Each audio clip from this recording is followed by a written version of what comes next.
Okay, so a couple of things. You're probably thinking, what are you doing in your car? And I'll get to that in a second. You're also probably thinking, why are you in your car when it's so freaking hot? And that is a fair question because it is incredibly warm today. It's one of the 2 hottest days of the year, according to all news outlets. But honestly, I had to get out of my house. Number one, I just had to get out of my house. Are you feeling a little bit like that recently? Like that kind of trapped feeling? But also, there's so many people in my house. There's so much kind of stressy stuff going on today. There's no way I could have sat and filmed a video without being interrupted. So I've come outside. I've come on a little jaunt to Costa, and I thought, since I'm going to be on my own in my car, I'm going to film Sunday's video. I'm going to be talking about what I bought in June. Now, I'm going to also follow this up with like a budget for July.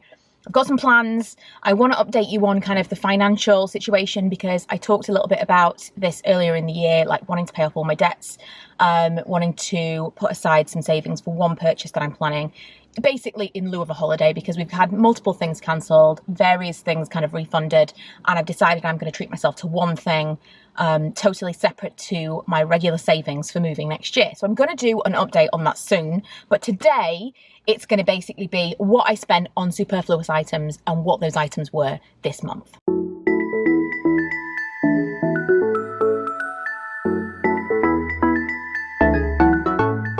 I have notes. So number one, I did finally succumb to Fabletics. I've been thinking about this basically since it started, but especially since lockdown began, and I was basically bombarded with Fabletics marketing. I don't know about you, but I've been constantly advertised Fabletics since we all were like on these stay-at-home orders and lockdown and wherever it is that you are, whatever they're calling it.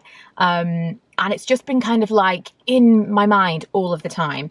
And I started to try and do some exercise last month, and I thought, right, that's it. I'm going to finally try this Fabletics service, and I'm going to justify it because I'm going to review it. So I bought a few things. I recorded my first impressions, my unboxing of it. And what I decided to do was I'm going to keep the Fabletics subscription next month. It's a weird one. It's kind of like, it's a subscription service, but it's a commitment to spend a certain amount of money. And that is in the region of £55. I've got £55.50 written down here, but I don't know if that's actually the amount per month. But I think that's what I spent this month. So what I'm going to do is I'm going to keep the subscription next month to see what that is like. And then I'm going to cancel, because you have to call to cancel to see what that is like. So you'll get a review some point next month, and it will be a more well-rounded, here's my first impressions, here's how things wear, like whether or not they wash well, how easy it was to keep the subscription and how easy it was to cancel it. So I'm kind of slightly justifying it because I will get some content out of it, but also the leggings are really nice. They were really nice. The ones that I picked up were nice and thick, and I really was enjoying them. So I don't mind keeping it, and I'm happy with what I got. So you know, but I definitely didn't need it. I went to Boots and I spent £20.78. Now, I was talking a little bit in a previous video about the pitfalls and like what it is that I find I tend to fall down on when it comes to these little bit spending. And it doesn't tend to be large things. Like, I know I bought something from Fabletics. When I'm thinking what I spent this month, that's in my mind £55. Boots, I spent £20 at Boots that I didn't necessarily need to spend on some little bits and pieces. I did a video for you guys before lockdown officially lifted in non-essential shops and showed you some of the stuff that I bought in that video. But that's in my mind because they were kind of like, not major, but they were specific things. They were specific trips, and I have it in my mind as I spent money there. Where the majority of my money tends to go month by month, that is like huge amounts of money really in the grand scheme of things on nothing specific, is supermarkets and Amazon. So I know that I bought a night dress in Asda. Now, other things may have slipped through the net, and this is something I'm going to try and stop next month. I'm going to start itemizing absolutely everything. I bought a night dress in Asda and it was really nice, but I didn't need it, and it was £12. Now, I think I've been to the shops a couple of other times this month, and there's every possibility that I picked up something here or there that I didn't need. And these are the things, they kind of make their way into a larger shop, or they're not exciting purchases. I didn't go into Asda for a nightie, and so I don't necessarily even think about it. It doesn't always end up on my list in my mind of here's what I spent my money on. But then at the end of the month, I see how much money I spent in Tesco or Asda or Morrison's, which is like the trifecta of supermarkets that I go to. And it tends to be more than anywhere else. The second place that I spend my big money is Amazon. And this month I spent £105. I didn't buy any one major thing from Amazon. I know I bought a bottle of Southern Comfort because it was cheaper than buying it in Tesco. And that was £18. And that's the only thing that I can say off the top of my head that would account for a chunk of that money. I bought some picture hook wire, like so to finally hang a mirror properly, because it's just been kind of like bowing and it's not great. That wasn't expensive. I bought a hook to fit a light. Not expensive, but I can't think of any one thing that was expensive. So it's little things. I needed some more sun cream. I'll Amazon it. You know, we need some light bulbs, or I've run out of batteries, and that's Amazon. And it's little tiny things. So this month I've taken away, or for this coming month, I've taken away all of my cards. So it remembers all my cards. It doesn't remember any of my cards anymore. I've removed that function, and that's going to be something that I'm going to be really focusing on for July. No Amazon spends. That's going to be really tough. But when I did a no buy in March, that was the thing that I noticed. Most of all, I went to Amazon to buy something and had to stop myself. So that's going to be interesting next month. But I did spend £105 in Amazon. Primark, I spent £100 when I went on opening day. So I also did a haul of that if you want to see what I purchased. But I spent £100 dead on there. Some of that was Frella, but it was still my money. And in Ikea, I spent £107.95. Now, some of that I was prepared for, and then I ended up paying a £40 light fitting, which was insane. I thought it was the shade. It was an actual light fitting, and it's still not 100% flush to the ceiling. Again, there's a video on that. I am actually perspiring. Like, I feel like...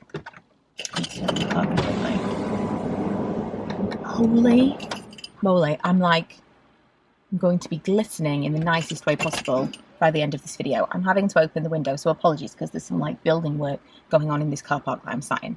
So Ikea was a big one, and Ikea was one that I really didn't need, but I kind of convinced myself at that point. I'd been sitting in the same living room for months. I hadn't spent any money on the garden like people were doing, and I justified it to myself as it's going to just make this living room a nicer place to have to be stuck in for longer. And it is nice. I'm happy with the things that I purchased, but they were, again, non-essentials.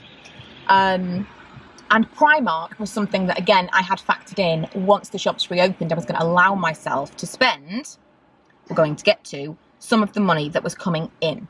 So number one, I had some cash that I had to put in the bank, and that was £105. So I suppose we could kind of take that off the Amazon and pretend I didn't spend any money on Amazon, but I did. So I had some cash on me, like that I was collecting. Part of the bills, if you don't know, I live in a house with my parents, and they...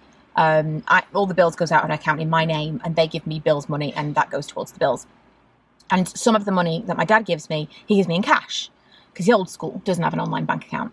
And so he gives me the cash, but I haven't been able to use the cash in the same way that I would out of lockdown. So I've been saving that cash, and then I put it in the bank when I went to Primark.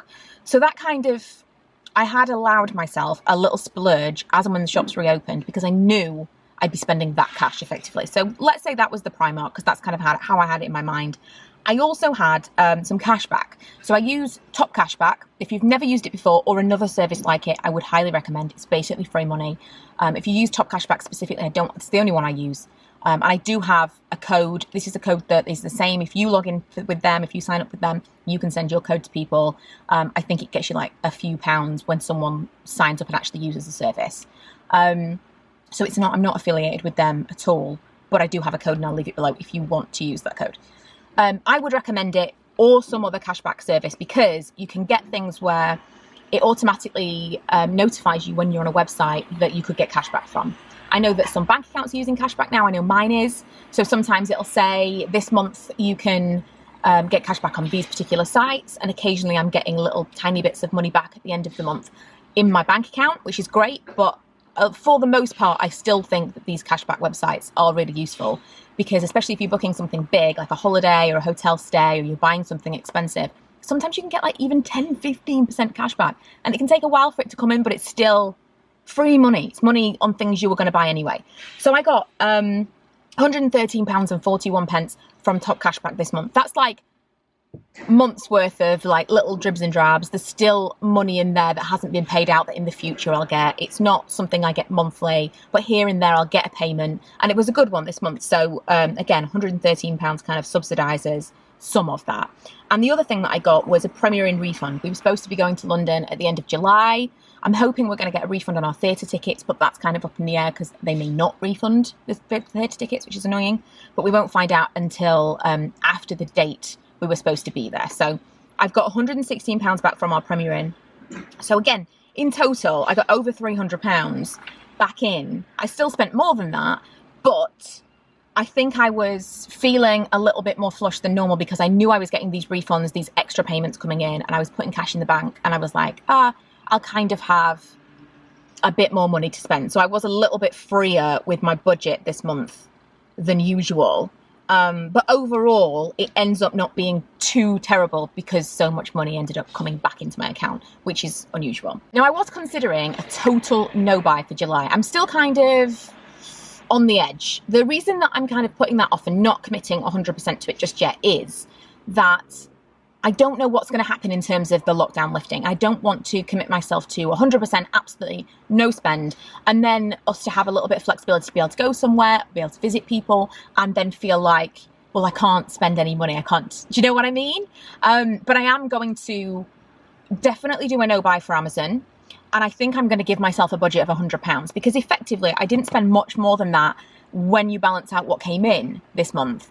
But the things that I did purchase, and this is going to include the Fabletics subscription that I've already committed to for next month. So it's basically going to be like just over £40.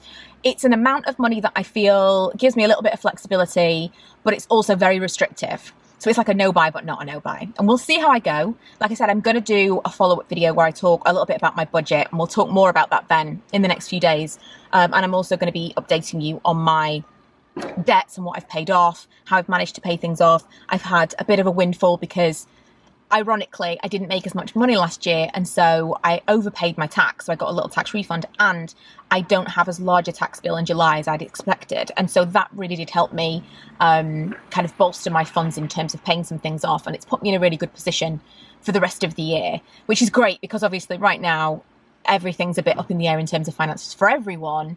I know for YouTube and things are definitely reducing. I'm not making, like, just to kind of give you an indication, even it's like, it's really hard to explain if this is like completely new to you, but basically you get a certain amount of money per 1,000 views, and the money that you get per 1,000 views right now has dropped for a lot of people. So even if your views are the same, even if everything's growing as normal, your money will be considerably impacted by that.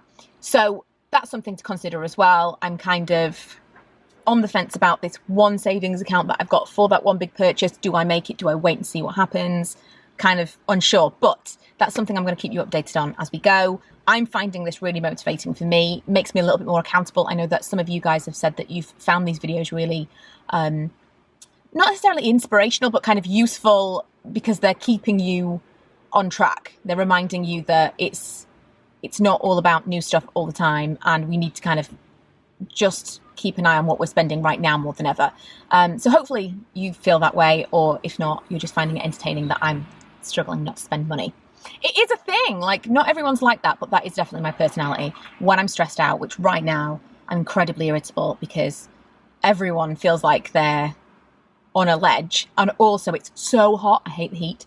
So right now more than ever, I just want to go out and spend money, and it's a real struggle. It is. Someone said in a video recently, it's so fascinating, shopping addictions. Fairly certain it was passive aggressive, but it is fascinating. I find it really interesting, the way the mind works and the kind of crutches that we develop for different things for different people, but that is definitely mine. So yeah, if this is of interest to you, if this kind of subject is something that you're interested in, then don't forget to subscribe, because I'm going to be talking about this quite regularly moving forward, along with all the other stuff, all the beauty stuff, all the lifestyle-y stuff. And I do also have another channel called Diary of a Spendaholic, where I talk about luxury, more expensive things, and I talk about, well, I do daily vlogs and weekly vlogs and all kinds of things over there as well. That will be linked below. So yeah, I know I've been talking quickly, but I really need to get out of this car because I'm dying.